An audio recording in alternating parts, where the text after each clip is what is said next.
strategic business newsletter content and also just basically starting a business newsletter. I've got one, so many other people do as well. So what we're going to do is kind of put some of those experiences together I've had and look at some of the best ones in the business as well. I'm going to look at some of the free platforms you can use as well as the paid ones, and I'll give a little bit of feedback on the ones I've used and how you might want to upgrade when you're ready to do so. Otherwise, I reckon it's time to share that screen and get started. It's already shared, so let's go. So first of all, a content newsletter is very different to a marketing newsletter. A marketing newsletter is a lot of here's what we've got this week. You'll get it from Kmart and Target and all the clothing retailers that you've been buying from who send you very regular newsletters. What they call a newsletter is really more just a marketing message. It's a way for you to be informed about what their specials are, their sales are, all that. What a content newsletter then does is completely different. It's all about establishing you as a credible source of leadership, inspiration, knowledge, information. It's all about credibility and expertise through consistently delivering really valuable information. And you get to test your ideas out and refine your content as you get some feedback from people. And this allows you to really test things out before you go and scale it out to much bigger audiences. The addition to that would be a way to grow your following. So it grows your organic growth, not necessarily your paid growth. And we don't call this paid marketing because it's not really an ad. Generally, email marketing is largely free or extremely low cost compared to, say, running ads on Google or social media platforms. So you could then nurture your leads with content that is maybe educational or informative rather than just simply hard selling. I've got this to sell. That is not a newsletter. That is a sales letter. That's just completely, it's like every retailer does to us, right? They're constantly selling us, buy this, buy this, buy this, buy this.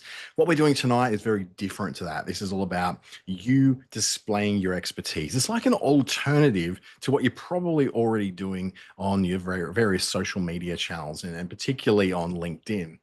Research has shown us, it's from HubSpot, I believe, that nurtured leads are 50% more sales ready at a 33% lower cost, and they make larger purchases. So for those of you who are consultants or trainers or coaches or something like that, this could be quite good for you because this means that your high ticket and quite expensive services, and they will be relatively expensive compared to, say, the average purchase from like a Kmart candle or something, means that you are looking at much lower cost to get those sales through an email newsletter than what you will, say, through Facebook marketing or TikTok marketing or anywhere where you've got to pay for ads. But one of my favorite features of a content-based newsletter is it allows you to get really deep engagement with your clients and your customers and those who follow you. A follower on social media, as you probably guessed, in something like Instagram or Facebook, that less than 2% of your followers may ever see what you're doing.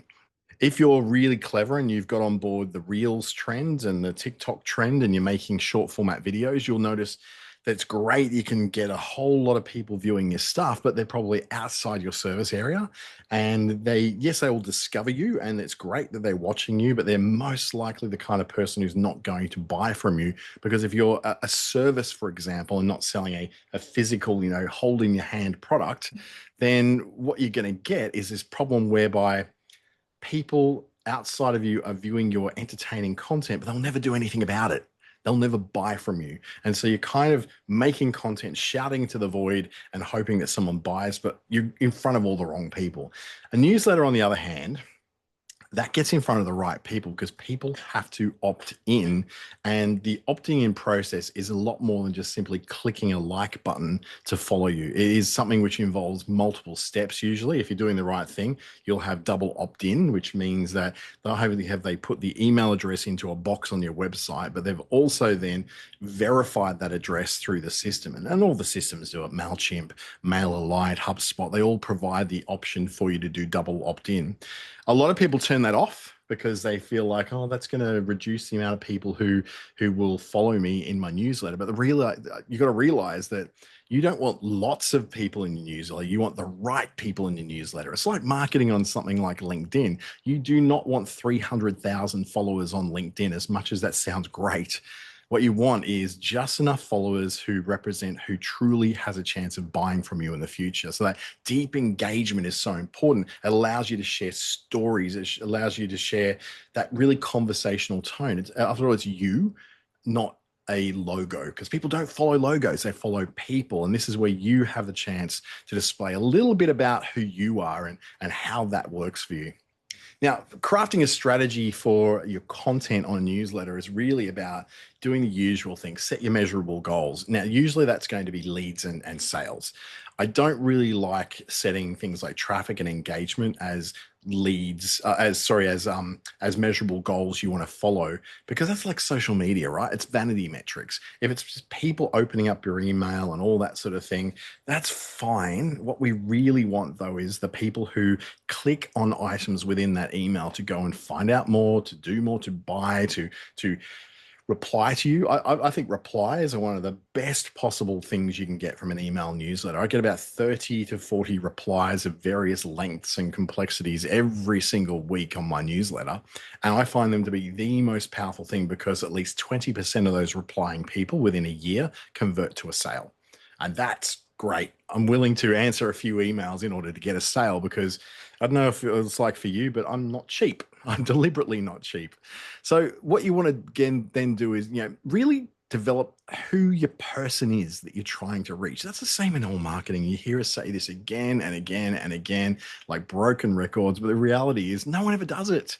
Very few people ever really work out who that is. I'm building a couple of tools over on my side businesses here to help you to do that. And soon I'll be doing a webinar introducing that tool for you and offering you free access to it for a while to be able to work that stuff out. And it really is important because it tells you exactly who you're talking to. I remember when I was in radio many years ago, I had the pictures of two people sitting on the desk that was in the radio studio. And one was a man, one was a woman, and their names were Becky and Paul. And Becky and Paul represented who my target audience were. So as I was talking to the void on the radio, Becky and Paul were actually who I was looking at. So I could see them, see what they look like. I knew what their likes and dislikes were, and allowed me to make sure that every single word I said to Becky and Paul matched Becky and Paul.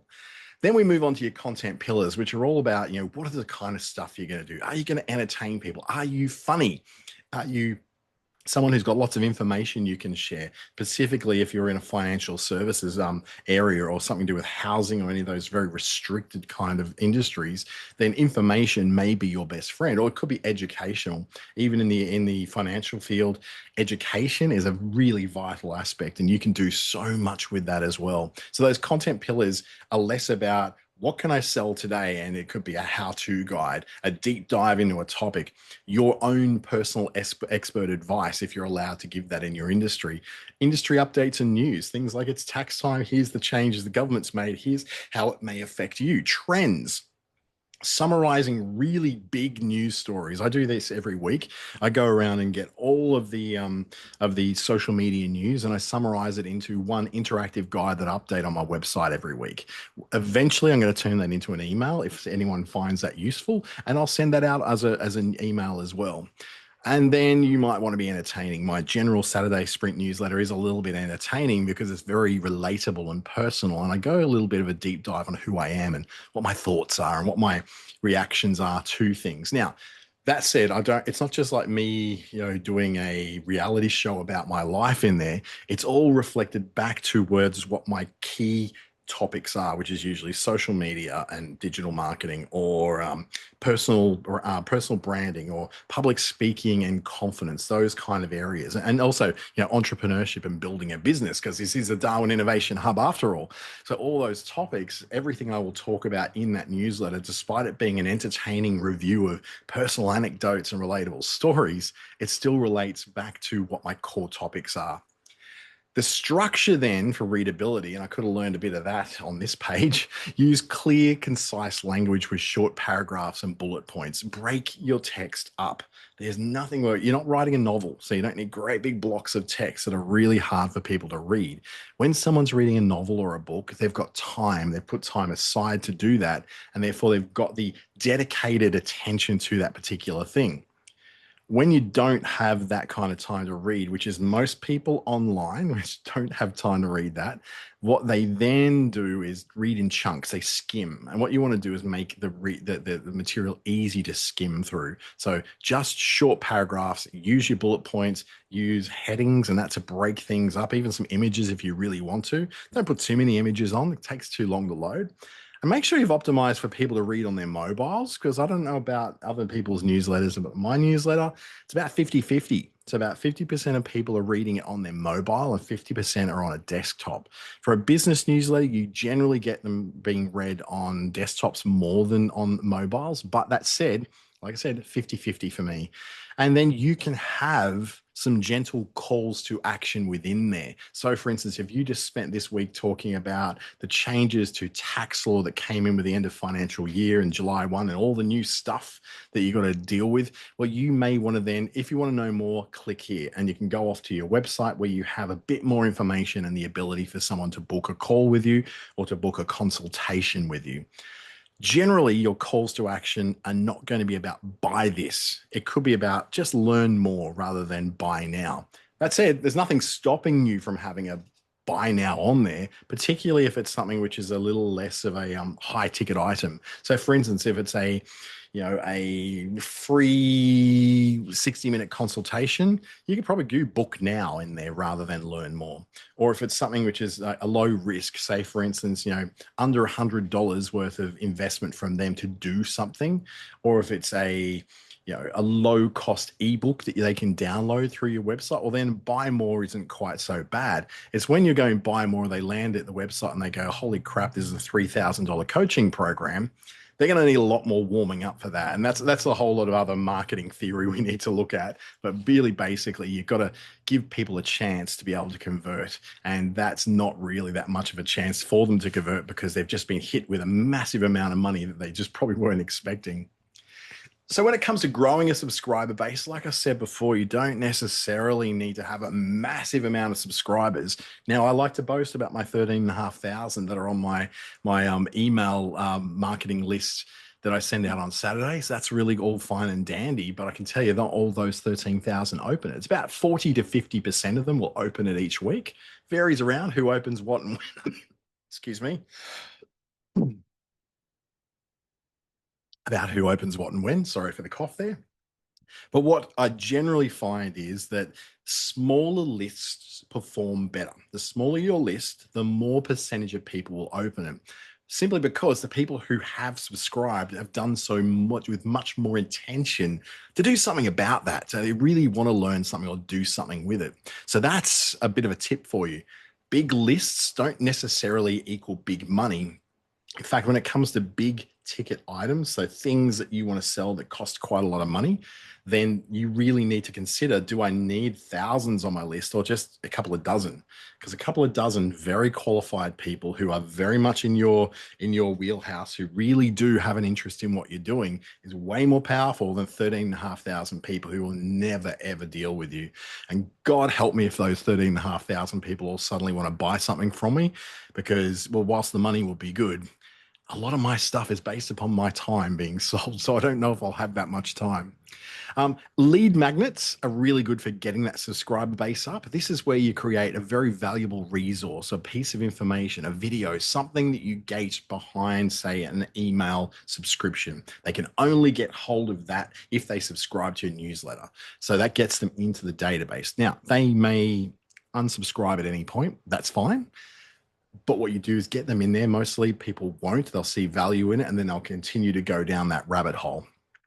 So like premium content, you really want to put in there. Now, you can put as much free content as you like out there in the world. I put tons and tons of it every week because that's the way I roll. I like to just share as much content as I can as I learn it. But you may have specific stuff that you want to keep behind your not a paywall, but a subscriber wall. So you've got the ability for them to just deliver that through one of those things like MailChimp or MailerLite or HubSpot, where you've got the ability to say, have a link within the email that's sent to them that then downloads something from a specific location, or perhaps opens up a secret web page that is not listed on Google. You can also leverage a lot of your existing channels to get those subscribers in, like sign up forms in your website. If you go to my websites, they have like particularly my DanteStJames.com. The very first thing you'll get to do to see is actually a chance to subscribe to my newsletter. You can share little bits of your content that's in your newsletter on socials and then provide a sign up link. LinkedIn's pretty funny with this because you've got the ability to also have a LinkedIn newsletter, which I use. I've got about 3,500 people subscribing on that, so I'm pretty happy with that. That said, though, you might want to get people in your email. I'm fine either way. I don't think LinkedIn's going away anytime soon, so I'm happy for them to have power over that small list that I've got in there. And always provide some value to people. People generally are more likely, through the law of reciprocity, to subscribe to you if you've done something for them. If you provide some kind of value through social media or through some way, shape, or form for them, in maybe a free seminar like this one or a free workshop, then they're more likely to want to subscribe to something because they've now developed a trust of you, because they knew you by the way they turned up to your thing. They now like you because they've had a chance to get to know you, and that therefore leads to them trusting you, and that means trusting you with their inbox. So they'll just go, okay, I'm happy to let this guy or this girl send this thing to my inbox because I feel like they won't spam me. And for God's sake, don't spam them. Think of the Gary Vaynerchuk model: the jab, jab, jab, right hook. Add value, add value, add value, then ask for something. Always have at least 3 points in every newsletter that adds some sort of value to their life before you ask them for something back. You can also, harness community power. I grew my list mainly because I included one line at the bottom of the email, which was, if you got value out of this, the greatest compliment you could pay me is to share it with someone you know. That for me is what grew the thing out so far. Like, people who really enjoy what they're doing forwarded it on to several friends, and that's what helped that explode back in about 2023 up to about 10,000 people. It's very much slowed down now because I keep wiping people off who are not opening and are not active. But that is what really helped me explode, was that whole, forward this to someone who you think needs to read it. That was really what helped out. And it got me outside of my hometown as a big list and got me out to the rest of Australia and to people in other countries now as well, which is fantastic when you think about it. Like, that's people in other towns and other cities and other countries care about what I have to say on a Saturday morning. Nuts. So if you want to optimize for impact, then you've got to have good subject lines that evoke curiosity, hint at some kind of value that's going to be delivered. So you use things like action words. I usually put a clever little title on there, as well as the number of the episode I'm sending out on the Saturday morning. I'm up to 161 or 162 or something like that. 162 weeks of sending this email out. And what I do is put a statement in there that evokes some sort of curiosity. So if I try to go to my last week's one, if I look at what I actually typed in it, it was something to do with, it was basically trying to titillate somebody into wanting to read that email newsletter. I think it was from just looking up in my other system where I actually called it, but things I've had in the past have been things like, July just loves to stir stuff up. Went viral once, don't recommend it. The one skill AI can't compete with. And last week's one that I sent on Saturday was, well, that was weirdly awesome. And that was what I sent out, and it's performed pretty well compared to the usual one, so I'm pretty happy with that. You might want to segment your audience up. I've got a couple of segments in there in my customer relationship management system, which also sends out my emails. Say, for instance, for people who are customers, people who are not customers, and people who have attended my workshops. So if you've registered for this workshop tonight, you're in that people who've attended my workshops. Don't worry, I don't actually post to that list. That's just my information. So I can look through there and go at the end of the year, that many people attended my workshop. So I don't see workshop attendee numbers. I see actual individual email addresses that represent a person. So I can go, okay, 1,700 people attended my workshops this year. Personalization, look, I'm not as huge on personalization because I think people aren't stupid. Personalization is where you go, hi, Kylie, and you have inserted their name automatically into something. I know that there's like psychological reasons why it should work. I've tried it. It did nothing for me. But there's people reporting out there that you can have a 700+% increase in revenue based upon that. I think that might be based upon a lot of segmentation and people buying gadgets and gizmos online from Amazon, maybe. But for me, that's not certainly not being the case, but it can be possible. You also want to measure your success. Your open rates, yeah, they're okay. If you have a sudden dive in that, that could represent a problem you've got. Click-through rates are very important because that's people who've not just opened the email, but clicked on links within it. I want to track unsubscribes too, because I not because I want to know who unsubscribed, even though I can see that. What I want to see is if there's something I did which caused a lot of people to unsubscribe, and whether I like that because I was expressing something which I thought was a little bit controversial, and that I was deliberately trying to bait people to unsubscribe, or whether that's something which I'm not happy with. I think if you're a bit fragile around that kind of stuff and you're very easily triggered, you may not want to be following your unsubscribes too closely. You can go into like A/B testing of subject lines on different platforms. Some of them allow you to do it, some don't. And really just using patterns of data and behavior of your subscribers to inform decisions you make about what you're going to do next week or next month, or what you're going to put on your socials, stuff like that. Now, some of the common pitfalls. Overly promotional value, it really falls flat. Very few people, unless it's something like Kmart or their clothing retailers that they like, or their skincare providers, really don't care too much for overly promotional content. Keep your schedule really frequent, and I'm thinking like at least once a month, but I would go every week. If you've got great value to deliver and you have great social posts that you can expand into bigger content, every week is not a problem. I'm doing it every week now. It's part of my routine. Weak or misleading subject lines. Clickbait is not cool. I think we tend to not trust it. So if you're going to say something in your subject line and you don't deliver on that promise in the content, you're just being annoying, and people will just unsubscribe and get rid of you. They'll spam you out, which is even worse than unsubscribing. And people who don't, people newsletters that aren't really made to be read on a mobile, that's not as huge a problem these days because most platforms automatically convert it to mobile anyway. But it may be worth, when you're doing the layout in your newsletter, to go and look not just at what it looks like on your desktop when you're doing it, but there's a little toggle that allows you to see what that view would be on a mobile as well, and to be able to see that.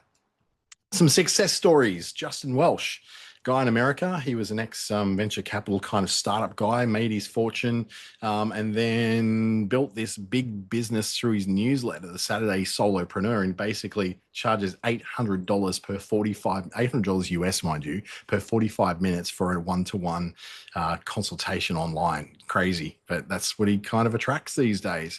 He shared a lot of very actionable advice on building your personal brand, your solopreneur business. And he's one of the first ones that I really followed along as having a very compelling newsletter that I want to see. He's now got several newsletters. Saturday Solopreneur still goes out from his email, platform, but he's also got a Substack, which delivers more frequent updates to people, as well as a paid subscriber base too. The Social Media Examiner, if you're a social media person, you'd know all about them. Over 450,000 subscribers. It's crazy, by always delivering their content based upon their podcasts, really. So if they've got podcast guests, they deliver that. Now, my problem with Social Media Examiner is I actually unsubscribed from them because they get very spammy. You'll get one email and it's like, okay, that's the weekly update from that podcast. And then you get the next email, which is the weekly update from the other podcast. And then there's a third podcast you get an update from. So you're already getting 3 a week.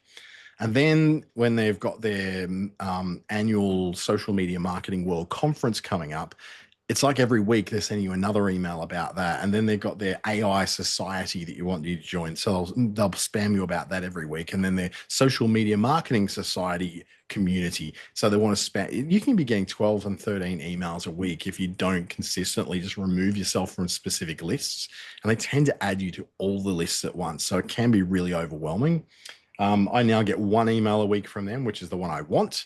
But I also listen to their podcast every week and get the information I need from them. Me, I'm an example. I established myself as a go-to authority. This is this is not what I would normally write about myself, but it kind of is true. A go-to authority for digital marketing Australia through my newsletter.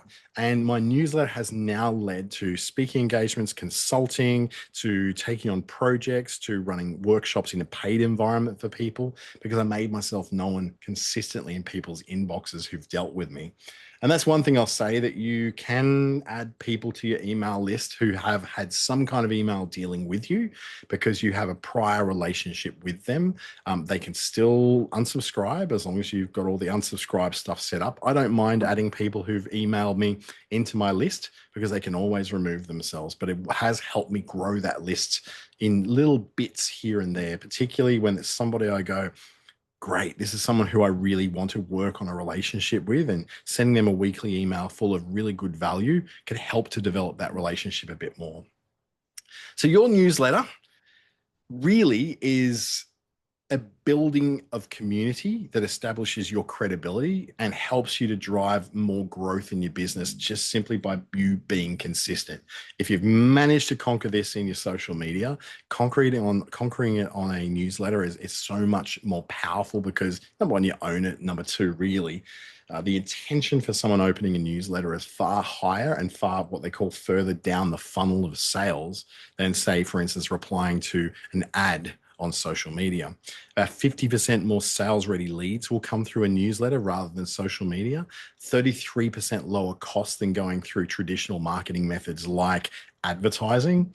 And that revenue increase, potentially about 760%, but take that with a grain of salt. It's a big number in there. The process of starting your newsletter is all about, defining and designing who you want to go to, who's the target audience, what is it that's unique about you, and form that and mold that into a sort of a sculpture of who you are. And this also is really helpful when you're using AI to tell the AI about all this stuff before you write the newsletter in the AI, or somehow use it to clean up that newsletter, because that will help the newsletter to better understand how to write for that audience. If you can provide really solid words around who you're writing to, not just what you want to write, it does that a whole lot better. And you can use things like ChatGPT projects, Perplexity Spaces, trying to think of all the other platforms. Claude has its artifacts, which allows you to do sort of custom GPTs of a sort, which allows you to get much more deep into your style, your kind of writing. Like, for instance, I've trained a custom GPT in ChatGPT to be able to, on about 40 different pieces of my writing, be able to go, okay, in this topic that you've stipulated, Dante, and in this personal story that you've given me, based upon what I know that you write like over here,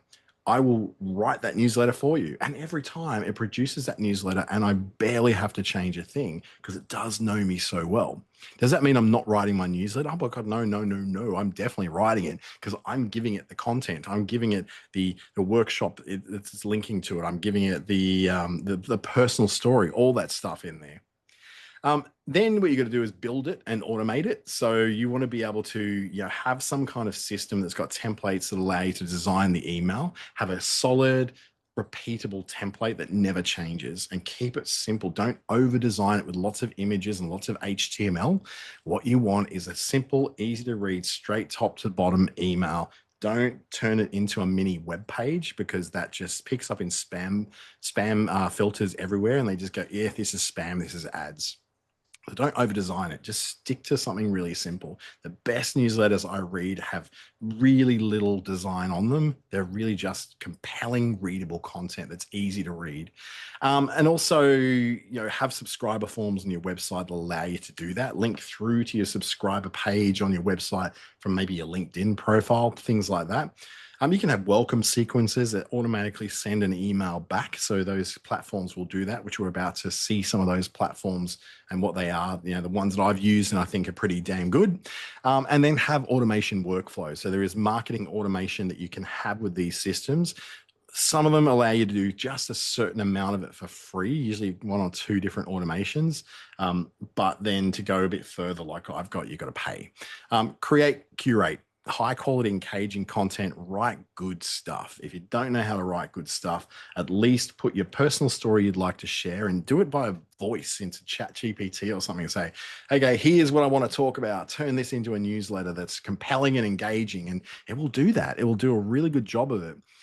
It may be a little impersonal to begin with because you don't have a history with ChatGPT of writing these. But my thing was I wrote 140 different episodes of this newsletter before I put all those 140 different things into ChatGPT and said, "This is how I write." Right now, you know how I write. This is what I want you to write like in the future. And it was able to do that through a custom GPT, which, mind you, I've got a custom GPT workshop coming up in a couple of weeks' time.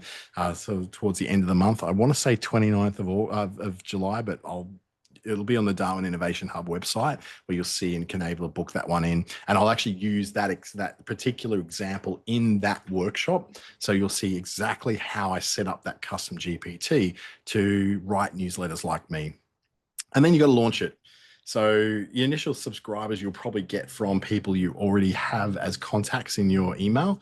That's nothing wrong with that. Just put them in there. They can always unsubscribe, and you're always more than welcome to chuck me on that list as well. I'd love to see what you've got to do. The most popular free newsletter platforms are probably MailChimp and MailerLite. MailChimp's the original gangster of the whole lot of them. You get 500 contacts and about 2,500 sends per month. It's not a lot. MailerLite gives you 1,000 and 12,000 emails a month. It's a little bit better for you. And that's in the free layer. Substack has a free layer until you start earning. So if you're not charging for people to access your Substack, which is a subscriber stack of sorts, then you don't actually need to be charged anything until such time that you start making money from it. And I don't think they actually gate the amount of users you can have on there from memory. I've been thinking of doing a Substack lately, but there's a million other things I need to do. HubSpot's got a full customer relationship management system that has a really good email management function in it. It's really easy to use and takes about 1,000 contacts in the free layer. Once you get past that, that's when you really need to go a little bit further into these paid platforms like ConvertKit. This is very good for people who are content creators who want to point to things like courses and online video and communities and that. A lot of them will use ConvertKit. Justin Welsh, who I mentioned earlier, uses ConvertKit. ActiveCampaign, originally a Melbourne-based company, now owned in America. That's a full marketing automation platform with quite advanced customer relationship management stuff as well. You can do amazing emails, but it's going to cost you. Like, this is not a cheap platform. And for some people, it's just too much to go into. Klaviyo, likewise, is more so for e-commerce. It's about, integrating with what people's actions have been on your website, previous customers, upselling, all that sort of thing. I wouldn't use it for the kind of stuff we're talking about tonight. I think it's very much placed as something you would use for an e-commerce site. If you're selling lots of low value stuff, like a pair of leggings for under $80 or something. Beehive has become a really very popular platform that's all about this kind of newsletter, and some of the biggest creators out there, from Alex Hormozy through even Brene Brown, I think, is starting to use Beehive, if I'm not wrong. It's got really, really useful analytics. It's really, really clean and user-friendly, but it is a paid platform. It's probably one of the best out there because it's one of the newest that's really picked up some speed. The content you can create, I've got actionable LinkedIn strategies about building personal brands, solopreneur business models in mine, in Justin's. Mia Farman, who's a marketer here in Australia, provides a lot of brand strategy insights, a lot of trend analysis, and very creative and opinionated business advice. I really appreciate it from her. I've got a lot of Aussie digital marketing in mind, business growth tactics, SEO, content strategy. Dan Coe, which is one of my favorite creators out there, is all about mindset and productivity and product creation and building audiences and really looking deep inside who you are as a person. Social Media Examiner winner I talked about before, James Clear, has an excellent email that goes out really frequently, really short too. It helps you to form new habits about personal growth, decision making, and productivity frameworks. It depends on what they're known for. James Clear wrote Atomic Habits, so his content's very much about that kind of stuff. Dan Coe wrote The Art of Focus, so a lot of his stuff is around what his focus area happens to be as well. Some of your monetization options then are things like premium subscriptions. Things like Substack really handle that well. You can have exclusive, in-depth content that just goes out to people who have paid to get that. Does that not mean then that they can't pass that on to others? Well, of course not. They can forward it on to other people if they want. The reality is, though, at least one person is paying for that content. You can have sponsored content and ads. I tried that out for a little while, just felt really icky to me, so I got rid of it. But I do still consider having affiliate marketing. I don't at the moment, but having affiliate marketing. So there's little codes at the end. Say if you could, here's my book of the week on Amazon, you can have your Amazon affiliate code that goes off and gives you a kickback for the book that's sold, something like that. Commissions are good, particularly if you're using the software that you're getting a commission on or the products you're doing, or you can somehow tie that into you. So for instance, for me, software is a good option because I use so much of it. But trying to sell makeup or food or clothing probably wouldn't be that suitable because it's not really what I'm about. You can also sell your own stuff. So, for instance, I don't at the moment lead to any of my paid things, but I will be selling a book from October. And that book, you can sign up for a wait list from my email newsletter. So, that's sort of in that sort of realm. But you can also, if you've got consulting or coaching, you can sell from those newsletters. Just make sure that the bulk of the newsletter is about adding really good information and value to people rather than just you going, buy my stuff. You don't know who I am, but buy it anyway. You know what it's like when people try to sell you stuff you don't want. It's just kind of annoying.